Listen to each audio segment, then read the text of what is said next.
이제 지금 느헤미야 12장의 말씀을 나누고 있습니다.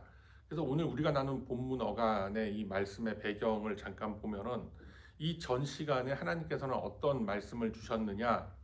하나님의 백성은 혈통으로서 이어지는 것이 아니라 하나님의 예정된 선택, 하나님께서 주시는 은혜로서 부르심을 받은 자들로서 그 하나님 백성의 명맥이 이어지고 있다. 그래서 결국은 혈통, 이스라엘의 어떤 지파적인 그 다음에 어떤 가문의 혈통으로서 내려오는 그런 하나님의 나라, 하나님의 백성들의 공동체가 아니라 예수 그리스도의 보혈로 맺어진, 예수 그리스도 보혈의 혈통으로 맺어진 그런 그 믿음의 백성들이 이 하나님의 나라를 쭉 이루어가고 그 공동체를 세워 나간다라고 우리가 말씀을 묵상한 바가 있습니다. 자, 그래서 오늘 느헤미야 12장 이제 12절 이하의 말씀에 보면은 또다시 이 제사장들의 계보가 이렇게 이어지고 있습니다. 그러니까 레위 제사장들의 계보가 쭉 이어지고 있는데 자꾸만 반복해서 이러한 그 계보가 이어지고 있는 이유가 뭘까요, 여러분? 네? 그 이유가 뭔 것 같습니까? 계속해서 제사장들의 계보, 뭐 누군가의 어떤 지파의 그 족보, 뭐 이런 것들이 계속 이어지고 있는 가운데 있는데 왜 그렇다고 생각하세요? 바로 하나님께서 이끌어 가시는 하나님 나라의 공동체, 하나님 백성들의 공동체가 어떻게 세워져 가고 있다. 그리고 누구를 통해서 그 명맥을 이어가고 있다라는 것을 보여주시기 위해서 우리들에게 이러한 그 가문의 족보 그리고 계속해서 이어지는 이 이름들을 기록된 이름들을 우리에게 계속 보여주시는 것입니다. 자, 그래서 오늘 본문에 보면은 이제 한 세대가 바뀐 그 제사장들의 계보가 쭉 등장하는 것을 볼 수가 있습니다. 포로 귀환 후에 이제 한 세대가 바뀌게 됩니다. 그래서 수룹바벨과 예수아라는 제사장이 활약하고 활동하던 그런 시대에서부터 이제는 요아김 제사장의 시대로 넘어가게 된다라는 겁니다. 그래서 한 시대가 넘어가면서 이들과 같이 헌신하고 하나님의 성전을 세워가는 그러한 그 사람들이 누구였단 말인가라는 것을 이렇게 쭉 계보로서 족보로서 이렇게 기록을 남겨놓고 계신 겁니다. 자, 그래 제가 지금 시작하면서도 말씀드렸지만 레위 제사장들의 족보가 이렇게 기록되어 있는 것은 그 가문을 유지하고 있다라는 것을 알리기 위한 것이 아니라 하나님의 언약이 어떻게 계승이 되고 있다라는 그 구조를, 그 핵심적인 구조를 우리에게 보여주기 위해서 이렇게 족보와 이렇게 계보가 계속해서 등장하고 있다라는 것입니다. 그렇기 때문에 이렇게 한 세대가 바뀔 때마다 그 계보가 그 족보가 다시 한번 확인이 되어지는 겁니다. 그래서 누구의 아들, 누구의 후손, 누구의 그 후임으로서 어떤 사람들이 들어와서 어떻게 일을 하고 있다라는 것이 계속해서 지금 끊이지 않고 이어지고 있는 겁니다. 다시 말해서 올바르게 세워진 그 제사장의 시스템이 그 체제가 무너지고 나면은 이 이스라엘 공동체의 영적 기반도 그렇게 함께 무너져 버린다라는 것을 우리에게 보여주고 있는 겁니다. 그래서 이 제사장들의 족보가 굉장히 중요한 게 뭐냐면 하나님께서 이스라엘을 이루어 가시기 위한 당신의 열심으로서 계속해서 이 족보를 통해서 이 계보를 통해서 이스라엘의 명맥이 이어가도록 하나님께서 그렇게 역사하고 계시다라는 것을 우리가 반드시 봐야 된다라는 거예요. 그렇기 때문에 하나님의 도움과 하나님의 은혜가 없었다면 어떻게 보면 흩어져서 없어져 버릴 수도 있었던 그런 이스라엘을 하나님께서는 계속 보존해 가시기 위해서 끊임없이 일꾼을 세우시고 그리고 그 다음 사람으로 또 누군가를 세우시고 하면서 그들의 사역을 지속적으로 유지하면서 공동체를 보존해 가기 위한 그런 일들을 하나님이 지금 하고 계신다라는 것입니다. 그래서 그 일하심이 추상적인 어떤 담론에서만 그치는 것이 아니라 하나님께서 이거 봐라 이렇게 일하신다 우리를 이렇게 도우신다라고 하는 것이 아니라 하나님 백성들의 그 현실 속에서 하나님의 일하시는 손길이 드러나고 있다라는 거예요. 그리고 우리가 살고 있는 이 실존의 삶 속에서 하나님은 여전히 일하고 계시다라는 것을 우리가 분명히 놓쳐서는 안 된다라는 겁니다. 성경에서 나오는 그런 여러 가지 사건과 이런 말씀들은 수천 년 전에 있었던 기록에 불과하다라고 생각하면 안 되는 이유가 바로 여기 있는 거예요. 하나님께서는 이러한 그 역사를 통해서 내가 옛 이스라엘을 이렇게 인도를 하고 이렇게 이끌어 준 것과 같이 지금 너희들도 내가 이렇게 불러서 이렇게 세워서 계속해서 나의 역사를 이루어가기 위한 그 역사의 강물 속에 너희들을 띄워 놓았다라는 것을 우리의 인생을 통해서 하나님께서는 계속해서 보여주고 계시다라는 겁니다. 자, 그래서 하나님의 은혜 주심과 성령의 인치심으로 인해서 그냥 성경시대 2000년 전, 3000년 전의 역사로서 하나님의 일하시는 것이 끝난 게 아니라 바로 저와 여러분을 통해서도 이 순간에도, 이 시간에도, 이 시대 속에서도 하나님께서는 계속 당신의 일을 하고 계신다라는 거예요. 그런데 여러분, 그게 실감이 안 나죠? 그 왜 실감이 안 나겠어요? 하나님이 지금도 나를, 그리고 우리 공동체를, 우리의 몇몇 지체들을 통해서, 그리고 또 다른 공동체의 그런 지체들, 이 수많은 이 땅의 성도들을 통해서 당신의 역사를 이끌어 가신다라고 하는 이 말씀이 우리가 쉽게 실감이 나질 않아요. 왜 실감이 안 나는 줄 아세요? 자, 여러분, 지금이 토요일 새벽입니다. 밖은 어둡습니다. 그렇지만 어떻게 하고 있어요? 계속 지금 우리가 땅을 딛고 있는 이 지구라는 이 행성은, 이 땅은 어떻게 하고 있어요? 자전과 공전을 계속 하고 있는 거예요. 그 자전을 하고 있기 때문에 이제 잠시 후에 해가 뜰 거예요. 해가 뜬다기보다 사실은 그게 무슨 해의 그림, 하여튼 과학적인, 천문학적인 그런 건 제가 자세히 모르겠지만 이 자전과 공전을 계속하면서 날씨가 추워지고 해가 짧아졌다 길어졌다 이게 계속 이게 하루하루가 변화가 되는 거거든요. 그런데 여러분 한번 생각해 보세요. 지구가 자전을 하는 그 속도가 엄청나지 않습니까? 이 엄청난 땅덩어리가 계속 돌면서 태양의 주변을 지금 돌아가고 있는데 어지러우세요, 여러분? 네? 나는 막 그냥 지구가 너무 빨리 돌아가고 나는 어지러운 것 같아. 자기의 건강이 안 좋아서 어지러울 수는 있지만 지구의 자전으로 인해서 우리가 어떤 소음을 느끼거나 막 어지러움증을 느끼거나 어떤 불안감을 느끼거나 그렇지 않습니다. 우리가 가만히 안정된 어떤 공간 속에 이렇게 있으면은 지금도 지구가 엄청난 속도로 지금 태양의 주변을 돌고 있다. 이 시간이라는 이 어떤 공간을 만들어내기 위해서 지금도 계속 이 태양 주변을 뱅글뱅글 돌고 있다라는 이 사실이 우리에게는 실감이 나지 않습니다. 왜 그럴까요? 중력이라는 것으로 우리가 딱 붙들려 있기 때문에 그래요. 그러니까 하나님께서 우리의 삶을 통해서 지금도 당신의 역사를 이루어 가신다는 사실이 바로 이런 거예요.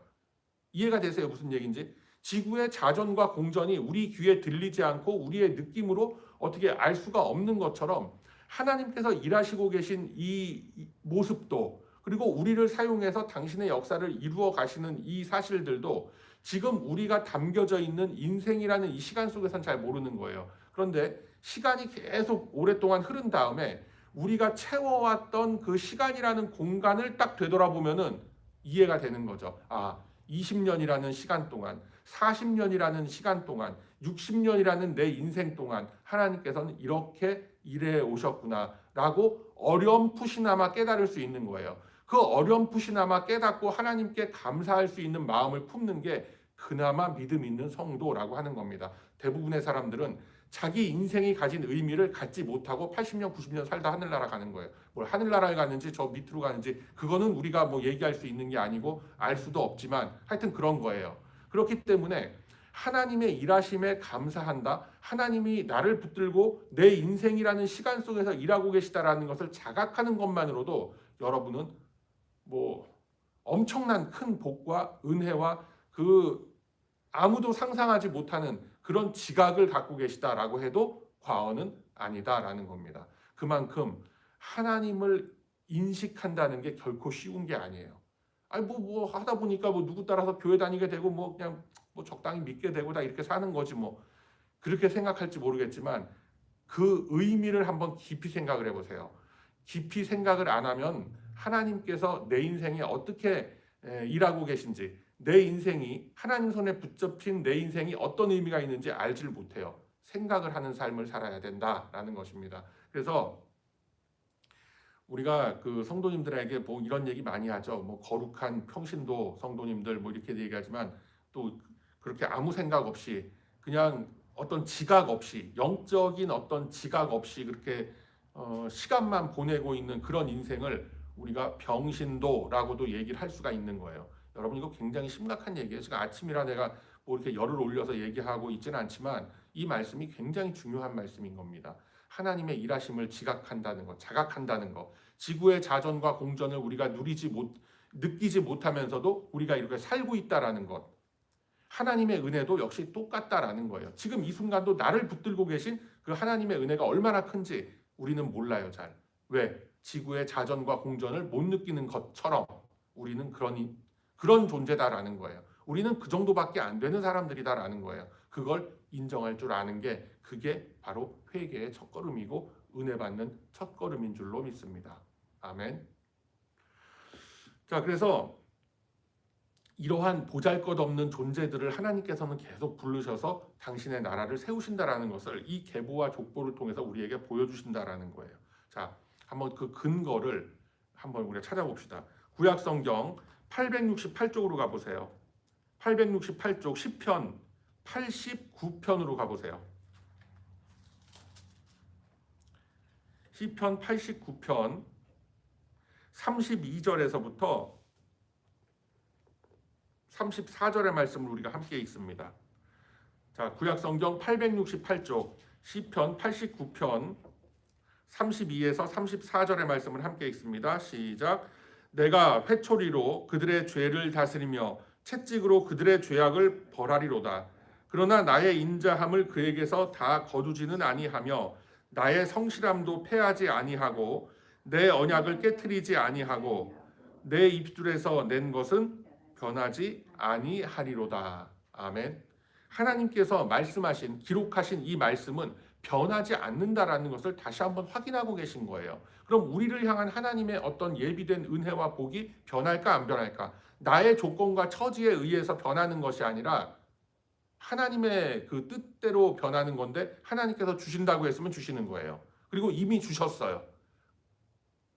없는 것 같은데. 그거는 나의 지각이 없기 때문에, 자각이 없기 때문에, 지구의 자전과 공전을 느끼지 못하는 것과 같이 하나님께서 이미 주신 그 은혜와 복을 내가 누리질 못하고 있는 것뿐이다라는 것. 이게 믿음의 지경이 좁다 넓다의 차이가 되는 거예요. 제가 어젠가요? 그젠가 저 아침 묵상으로 보내드리면서 믿음의 지경 하는 게 내가 미칠 지경이다. 그 지경이 아니라 어떤 상황에서 나온다라는 어떤 그런 해설을 제가 보내드린 거 여러분 기억나실지 모르겠어요. 그래서 그런 말씀의 맥락으로서 우리가 쭉 이것을 보게 되면은 하나님께서 이렇게 일하시는구나. 그러면 나를 통해서도 지금 일하시고 계실 텐데 내가 깨달아지지 않는다면 내가 어떻게 해야 될까? 하나님의 말씀과 하나님의 그 계획에 귀를 기울여야 되겠죠. 그래야 하나님에 대한 지식이 쌓이고 은혜가 쌓이면서 내 자신이 깨달아지는 거예요. 인생이 깨달아진다고요. 내 인생이 깨달아지면 다른 사람의 인생도 이해가 되는 거예요. 그걸 놓고 지경이 넓어진다라고 우리는 표현을 한다라는 겁니다. 그래서 이 지금 우리가 나눈 시편 말씀 보면은 회초리를 드실 망정 약속한 약속을 깨지 않는다라는 거예요. 좋은 부모가 뭡니까? 자녀들과 맺은 약속을 어떤 일이 있어도 지키는 부모가 좋은 부모예요. 그렇게 해서 자녀들한테 신뢰를 심어주는 거예요. 네가 방 청소를 깨끗이 하고 나면은 네가 원하는 거 이거 해줄게. 보통 때 이거 안 해줬는데 정말 해줄 거야? 해줄게. 방 청소를 다 했어. 뻥이야. 이런 부모 없잖아요, 여러분. 하나님이 그런 분이다라는 거예요. 우리는 우리 자녀들하고 맺은 약속도 제대로 지키질 못할 경우가 많이 있지만 하나님께서는 그렇지 않다라는 게 우리와 하나님과의 차이점이라는 겁니다. 자, 시대가 바뀌어도 하나님께서는 그 약속을 버리지 않으시고 문화가 바뀌고 문명이 변해도 하나님께서는 변하지 않으신다라는 거예요. 그 사실을 다시 한번 확인할 수 있는 게 뭐냐면 여러분들 다 잘 아시는 시편 23편으로 가보세요. 너무나 유명한 말씀이죠. 여호와는 나의 목자시니 내게 부족함이 없으리로다. 그가 나를 푸른 풀밭에 누이시며 쉴 만한 물가로 나를 인도하시는도다. 뭐 여러분들 너무나 잘 알고 계시는 이제 그런 말씀인데, 자 보세요. 그 다음 구절, 그 시편 23편 3절의 말씀에 뭔가가 숨겨져 있어요. 자, 내 영혼을 소생시키시고 자기 이름을 위하여 의의 길로 인도하시는도다 라고 되어 있죠. 그런데 여기서 잘 보세요. 내 영혼을 소생시키시고 의의 길로 인도하시는도다 라고 바로 연결을 해도 전혀 이상하지가 않아요. 근데 여기 굳이 자기 이름을 위하여 라는 어절이 들어가 있어요. 이게 왜 그럴까? 네? 왜 그럴까요? 바로 이 시편 89편에 나온 이 말씀이 그대로 여기에 소환이 되고 있는 겁니다. 자기 이름을 위하여 의의 길로 인도하시는도다. 이게 뭐냐면 정확한 어떤 그 원어적 표현은 자기 이름을 위하여라는 거는 자기의 약속을 지키기 위하여, 자기의 이름값을 하기 위하여, 자기가 맺은 약속을 반드시 지키려는 그 의지 때문에 뭐 이런 식으로 우리가 의역해서 해석이 가능하거든요. 그러니까 지금 89편에서 우리가 확인한 것처럼 하나님께서는 결코 변개치 않으시고 변치 않으시는 그 약속을 지켜내신다라는 말씀이 여기 다시 한번 확인이 되는 거예요. 내 영혼을 소생시키시기로 약속을 하셨기 때문에 나를 어떻게든지 나를 다듬고 회초리라도 쳐서 의의 길로 인도해 내신다라는 하나님의 열심과 하나님의 열정이 이렇게 성경에 담겨 있다라는 것입니다. 자, 하나님께서 이런 그 당신의 그 열심과 열정을 다시 한번 말씀을 하시는데 그게 어디에 있냐? 다시 시편 100편으로 가보세요. 구약성경 874, 구약성경 874, 시편 100편.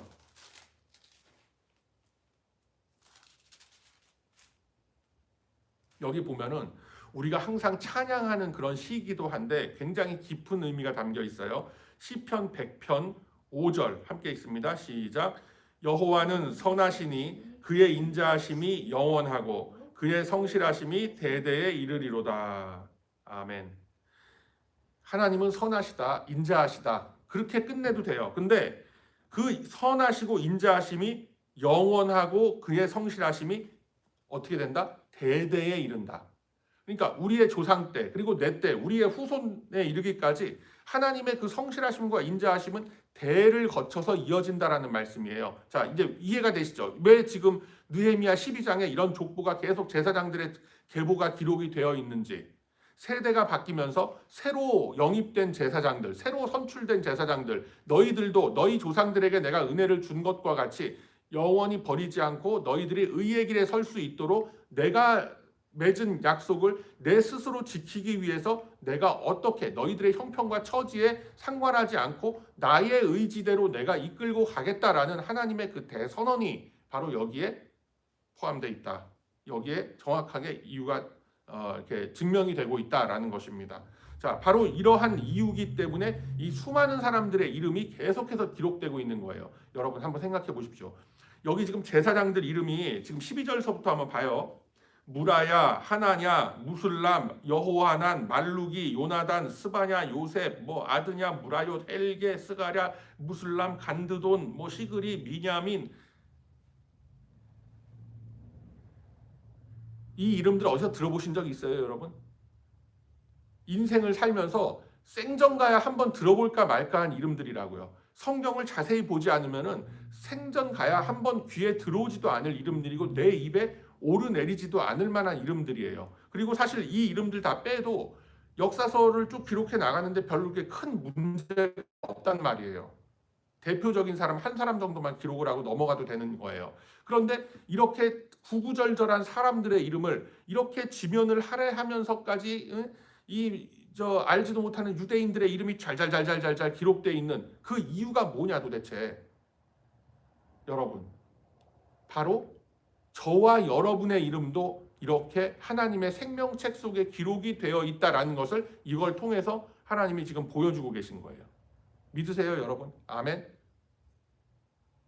굉장히 중요한 내용이에요. 더 이상 중요하게 의미 있게 이름이 남지 않을 수도 있어요. 여러분 한번 생각해 보세요. 여러분들의 기억 속에 그리고 이 전체적인 교회의 역사 속에 송진엽 목사라는 사람 뭐 얼마나 그렇게 중요하겠습니까? 사실 이름도 잘 기억이 안 날 수도 있어요. 여러분들이 만약에 어디 타주로 이사를 가셔서 배단위 공동체를 떠났어. 한 몇십 년이 지났어. 예? 한 10년, 12, 20년. 아, 내가 옛날에 캘리포니아 살 때 교회 다니던 교회, 아, 그 배단위 교회, 아, 그 목사 이름이 뭐였더라? 그 희끄물건하게 생겨갖고 그 뭐였더라? 맨날 자기 자랑에 막 그냥 막 이래갖고 막 그러던 사람이 있어. 뭐였지? 송진현 목사. 아마 생각이 나면 다행이고 생각이 안 나도 그만일 거예요. 예. 송진영이었나, 송진역이었나, 송진협이었나, 뭐 이름이 막 이제 헷갈리실지도 모른단 말이에요. 그런데 여러분 보세요. 하나님의 생명책에는 그 이름이 기록되어 있는 거예요. 여러분 한번 되돌려서 생각해 보세요. 팬데믹 어간에 우리 공동체를 떠나신 분들 많아요. 장철산 집사님 하늘나라 가셨고, 고재천 장로님 하늘나라 가셨고, 아브라함 킴 집사님도 하늘나라 가셨어요. 그리고 지지난주에 임경희 원사님까지 가셨어요. 얼마 시간이 지나면은 다 우리의 기억 속에서 어쩌면 잊혀질 수도 있는 분들이에요. 그렇지 않습니까? 제가 지금 얘기 안 했으면은 맞다, 장철산 집사님 우리 교회 나오셨었지. 고재천 장로님 그 부인 권사님하고 같이 우리 교회 나오셨었지. 이제 생각나세요? 아브라함 킴 집사님 그 새벽 기도마다 나오셔갖고 막 그렇게 같이 기도하고 그랬었는데, 아련한 추억으로 기억이 희미희미 하시죠. 우리들의 기억은 그래요. 목사인 저부터도 기억이 그래요. 우리 교회에 이렇게 오시다가 떠나가신 분들 이름 한번 다 이렇게 제가 한번 이렇게 노트에다 적어본 적이 있어요. 2014년 7월서부터 지금까지 뭐 몇십 명의 이름이 나와요. 노트가 그냥 꽉 찰 정도로 몇십 명의 이름이 나와요. 그런데 우리의 기억에서는 그분들의 이름이 지워졌을지 몰라도 하나님의 생명책에는 그분들의 이름이 지워지지 않았다라는 거예요. 믿음의 성도일 경우에, 하나님의 택하심을 받은, 부르심을 받은 믿음의 성도일 경우에 그 이름은 지워지지 않는다라는 거예요. 지워지지 않고 그 사람이 어떻게 지금 현재 모습대로 살아가고 있던지 간에 하나님께서는 그 인생을 붙잡고 끌어당기시는 거예요. 그냥 안 끌려가려고 막 버티죠. 하나님은 끌고 가려고 하는데 그러다 보니 어떤 마찰이 생기죠. 그걸 뭐라고 그랬어요? 제가 인생 속의 고난과 고통이라고 얘기를 했지 않습니까?